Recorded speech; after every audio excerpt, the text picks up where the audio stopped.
आप सभी लोगों को मेरा नमस्कार। मैं सौर सिंह। इस वीडियो में निश्चित समाकलन के 3 सवाल कराएंगे, जिसमें पहला सवाल ये है, दूसरा ये वाला कराएंगे और तीसरा ये वाला कराएंगे। अगर तीनों सवाल आपको आते हैं तो कोई बात नहीं, आप प्लेलिस्ट में जाकर बहुत सारे सवाल देख सकते हैं।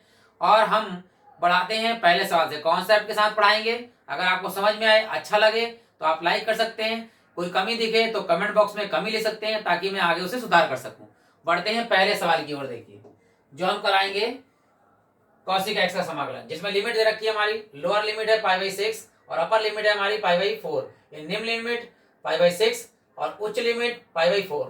तो हम जानते हैं कि कॉसिक एक्स का समाकलन क्या होता है। देखिए, कॉसिक एक्स का समाकलन होता है log cosec x minus cot x, cosec x minus cot x. चलिए यहां लगाते हैं, आई बराबर log cosec x minus cot x, और लिमिट हमारे पास क्या है, π/6 से लेकर π/4 तक, यानी कि 30 से लेकर 45 तक। तो पहले हम लगाएंगे ऊपर वाली लिमिट यानी उच्च लिमिट π/4। जहां जहां एक्स लिखा हुआ है तो यहां लिखेंगे कॉसिक एक्स की जगह पर π/4 माइनस कॉट एक्स की जगह पर π/4 और फिर माइनस, फिर लगाएंगे लॉग। अब लगाएंगे π/6, तो कॉसिक एक्स की जगह पर π/6 माइनस कॉट एक्स की जगह पर π/6। अब देखिए, एक सूत्र हम जानते हैं क्या, log m minus log n बराबर, माइनस में है तो बटे में आएगा लॉग एम बटे में एन। चलिए शुरू करते हैं। देखिए, आई बराबर लॉग, इसे ऊपर लिखेंगे कॉसिक π/4 माइनस कॉट π/4 और बटे में हमारे पास में है कॉसिक π/6 माइनस कॉट π/6।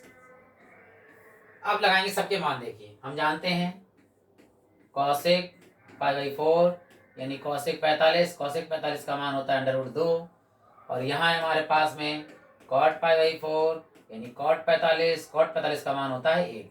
नीचे हमारे पास में है कॉसिक π/6, π/6 का मतलब होता है 30, और कॉसिक 30 का मान होता है 2, और यहाँ है कॉट π/6, π/6 का मतलब 30, कॉट 30 का मान होता है √3।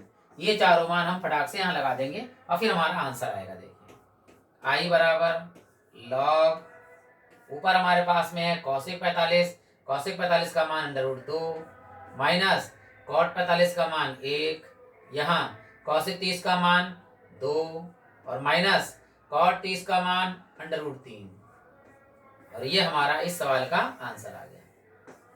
आशा करता हूं कि आपको सवाल समझ में आया होगा। अच्छा लगा है तो आप लाइक कर सकते हैं, कमी दिखे तो कमेंट बॉक्स में कमी लिख सकते हैं उसमें। तो बढ़ते हैं अगले सवाल की ओर, जो इस प्रकार दिया हुआ है, लिमिट है 0 से π/2, अंडर के अंदर दिया है 1 माइनस कॉस 2x का समाकलन करना है। देखिए, कॉस को इस हिसाब से तोड़िए ताकि ये 1 जो है वो कैंसिल हो जाए हमारा।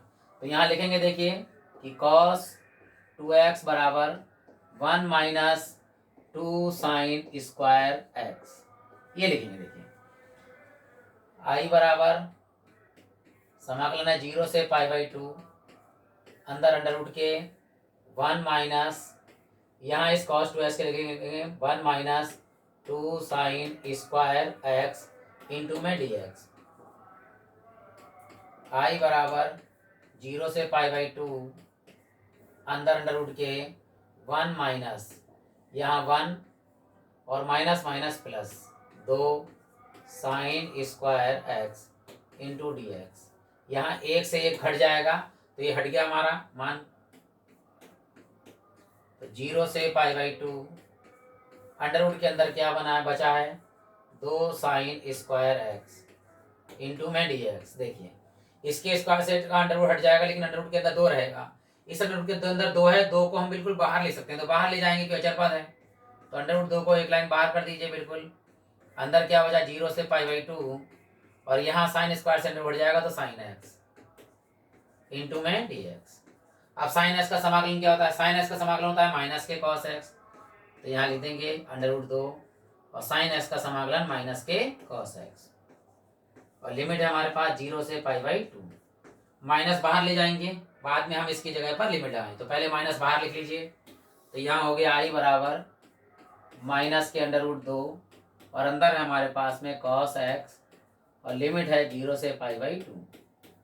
अब लगाते हैं, देखिए i बराबर माइनस के √2, पहले x की जगह π/2 लगाएंगे तो cos π/2, फिर माइनस लगाएंगे cos x की जगह पर 0 तो cos 0 डिग्री।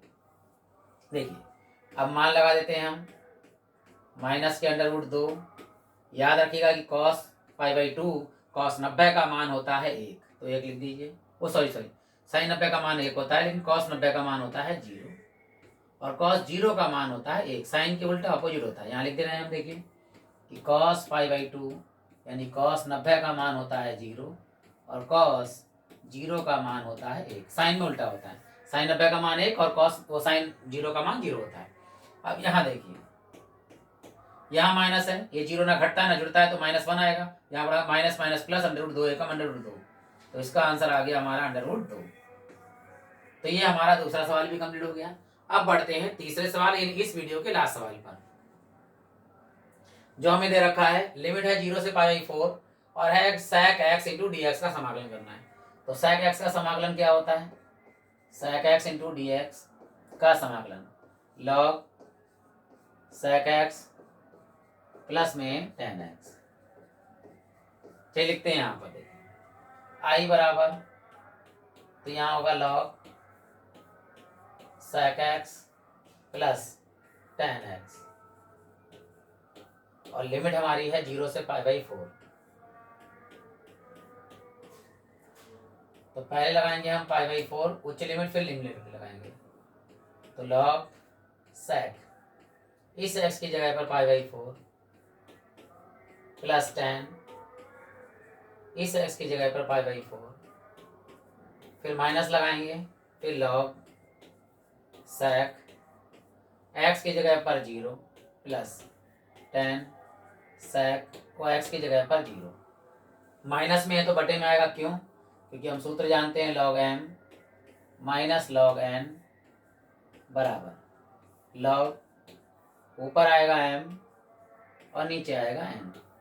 तो ये चीज़ जो है माइनस में, इसके नीचे लिख लेंगे, तो यहाँ लिखेंगे i बराबर log ऊपर लिखेंगे हम sec π/4 और प्लस tan π/4 और बटे में ये चीज़ पूरी लिख देंगे sec 0 प्लस tan 0। चलिए मान लगा दें, देखिए ये है sec 45 यानी π/4 का मान होता है √2 और ये है tan 45 यानी π/4, tan π/4 45 का मान होता है 1। नीचे है sec 0 डिग्री का मान होता है 1 और tan 0 का मान होता है 0। चलिए ये चारों मान हम लगा देते हैं यहाँ पर, i बराबर log